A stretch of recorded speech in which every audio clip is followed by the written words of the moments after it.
Eu comecei a fazer a autohemoterapia, a aplicar, ainda quando estudante de medicina, em 1943, quando eu entrei para a Faculdade de Medicina.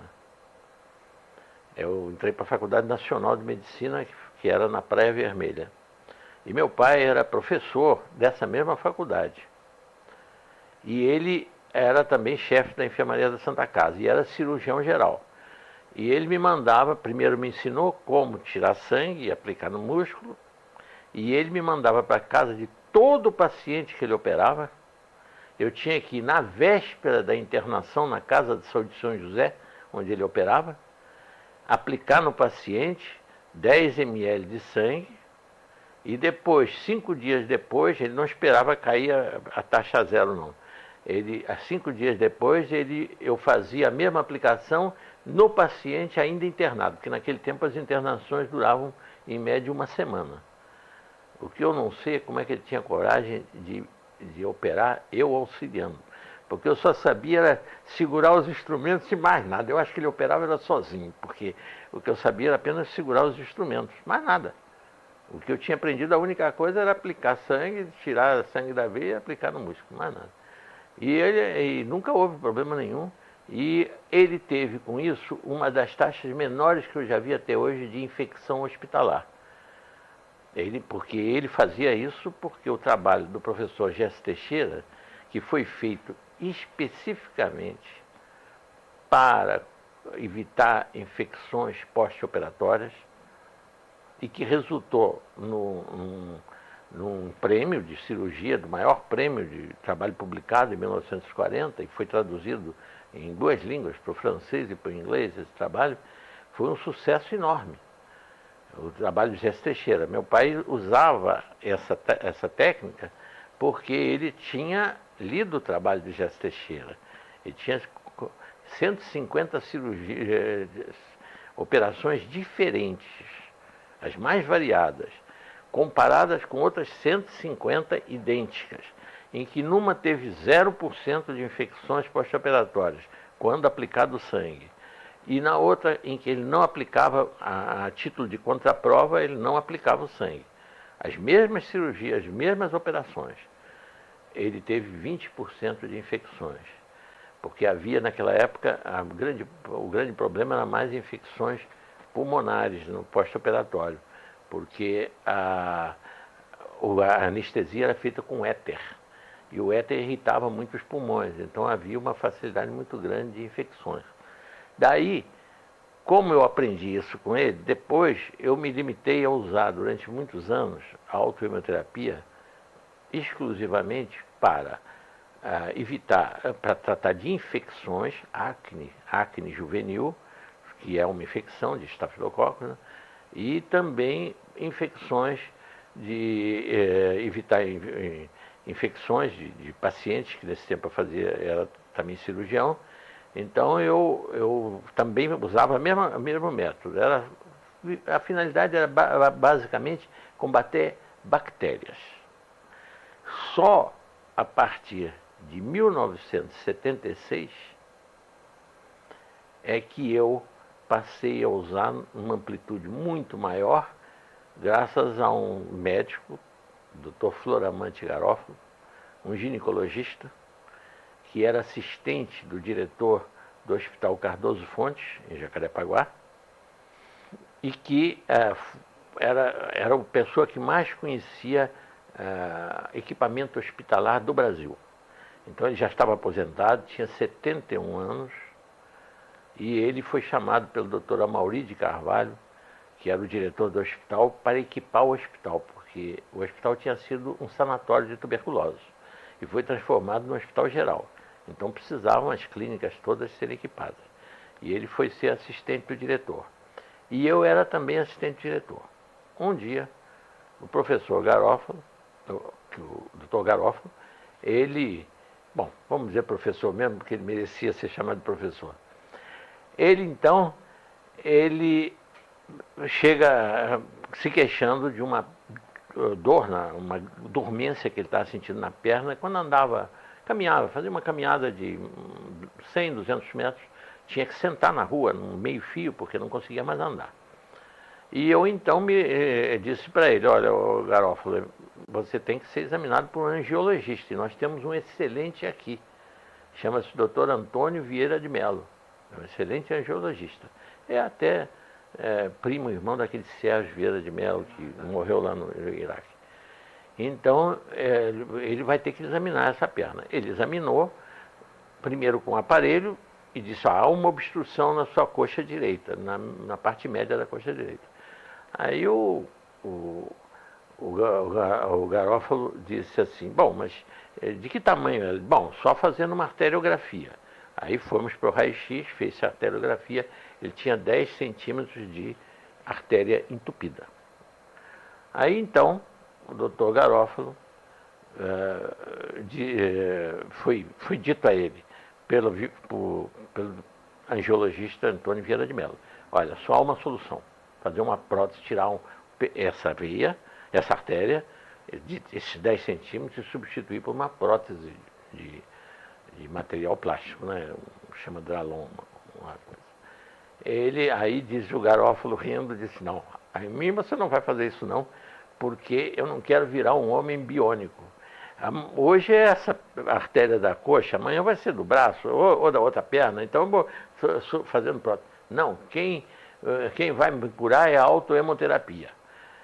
E me pediu que eu aplicasse nele. Ele trazia, cada 7 dias, trazia uma seringa, já tudo preparado, e eu fazia a aplicação da autohemoterapia nele. No fim de 4 meses, ele me disse, olha, não sinto mais nada, estou bom. Eu digo, mas o doutor Antônio Vieira de Mello é que tem que dizer, te dar alta, né? Dizer se você está bom ou não. E fomos ao doutor Antônio Vieira de Mello. E ele disse, eu não acredito nisso, é impossível. Isso é sugestão. Você se convenceu tanto com essa autohemoterapia que você está achando que está bom. Ele disse, não, agora ando quilômetros, não tem mais problema nenhum. Bom, mas pode ser sugestão. Então eu digo, eu é que disse aí, que dei a resposta. Eu digo, bom, não há por que a gente discutir se é sugestão ou não é sugestão. Ô Garófalo, você se submete a outra arteriografia? Para já, vamos lá. E fomos para o raio-x e quando foi feita a segunda arteriografia, não havia mais obstrução alguma. E assim ele viveu, nós conhecemos ele até com 90 e tantos anos aqui, passeando aqui nessa rua, na General Roca, aqui na minha casa. Ele morreu com mais de 95 anos, e sem nunca ter mais operado, nem ter feito nada. Então, realmente foi uma coisa. Agora, isso foi daí que começou em 76, entre os meses de maio e setembro de 76, que eu fiz essas aplicações no Dr. Floramante Garófalo, e curou. Aí, quando como compensação, ele resolveu me dar um presente. E me deu 2 trabalhos. Um do professor Gerson Teixeira e o outro de Ricardo Veronese. Trabalhos que há um intervalo entre os 2 trabalhos de 36 anos. Um de 1940 e outro de 76. Mas a impressão é que um foi feito para o outro. Para combinar um com o outro. Por quê? Porque enquanto esse se limitava à ação da autohemoterapia em evitar infecções pós-operatórias, neste aqui do professor Ricardo Veronese, que é professor da Universidade de Santos, a imunologia já tinha avançado muito mais e tinha se descoberto que o sistema retículo endotelial tem muitas outras funções além da de combater as bactérias. Muito mais do que isso. E a essência daquilo é simplesmente, em poucos minutos dá para a gente ler isso aí. O que fazem os macrófagos? As principais funções deles são, isso no trabalho do professor Ricardo Veronese, clearance, limpeza, né, de partículas estranhas provenientes do sangue ou dos tecidos, inclusive células neoplásicas, cancerosas, né? Toxinas e outras substâncias tóxicas. Clearance de esteroides e sua biotransformação, eliminação dos hormônios, dos esteroides. Remoção de microagregados de fibrina e prevenção da coagulação intravascular. É o motivo que eu tomo para evitar infartos e tromboses cerebrais, infartos das coronárias, porque ele faz a prevenção da coagulação intravascular e remove há possível entupimento que possa ter havido. Como removeu a fibrina que entupia a artéria femoral do Dr. Garófalo. Por isso que eu tomo. Ingestão do antígeno, seu processamento e ulterior entrega aos linfócitos B e T. O antígeno que produz a reação alérgica. Então tem uma grande ação nas alergias, no tratamento das alergias. Biotransformação e excreção do colesterol. Metabolismo férrico e formação de bilirrubina. Metabolismo de proteínas e remoção de proteínas desnaturadas, proteínas anormais. Detoxificação e metabolismo de drogas. Imagine, metabolismo de proteínas e remoção de proteínas desnaturadas. Hoje se sabe que essa doença encefalítica, a doença da vaca louca e tudo, é uma proteína que se chama prion, que é desnaturada. E ele, então, poderia ajudar no tratamento, ser um colaborador nesse tratamento dessas doenças, né? Respondendo por tantas e tão importantes funções, fácil de se entender o papel desempenhado pelo sistema retículo endotelial no determinismo favorável ou desfavorável de processos mórbidos tão variados como sejam os infecciosos, neoplásicos, câncer, degenerativos e autoimunes. Foi aí que eu vou contar depois um caso onde comecei com tratamento de doença autoimune. Muito bem. Agora, o que é triste é que o que o professor Jesse Teixeira descobriu em 1940, em 1976, 36 anos depois, ainda estava sendo estudado em países do primeiro mundo em ratos. E aqui não teve a divulgação que deveria. E está aqui esse trecho aqui. Doenças degenerativas. O sistema retículo endotelial exerce papel importante na homeostase, quer dizer, manter o organismo saudável, inclusive dos lípides, das gorduras. Dessa maneira, tem-se demonstrado em animais que o sistema retículo endotelial está implicado na produção e excreção do colesterol, quer endógeno como exógeno. Conclui-se daí que a hipercolesterolemia e talvez a aterosclerose, o processo degenerativo das artérias que vão endurecendo, dependem do perfeito funcionamento do sistema retículo endotelial, podendo ser reduzida a taxa do colesterol sanguíneo através da imunoestimulação do sistema, conforme experiências realizadas em ratos na Universidade do Tennessee. Quer dizer, enquanto em 40 no Brasil o professor Jesse Teixeira descobriu em ser humano como estimular o sistema retículo endotelial, em 76, 36 anos depois, nos Estados Unidos, no Tennessee, estava se estudando em ratos, né? Estamos realizando experiências em tal sentido no serviço do professor Luiz Vedecur, em São Paulo.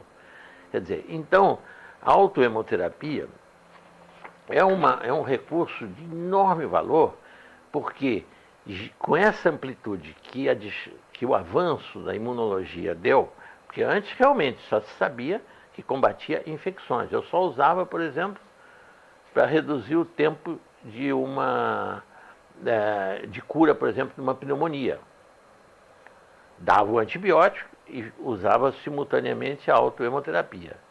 Com isso, eu conseguia reduzir, primeiro, a quantidade de antibióticos, que a pessoa não precisava tomar tanto antibiótico. E o tempo de cura se acelerava, porque o antibiótico fazia uma parte, quer dizer, paralisava a reprodução dos micro-organismos, dos micróbios, e a autohemoterapia estimulava os macrófagos a devorar esses micróbios. Então, complementava a ação um do outro, né?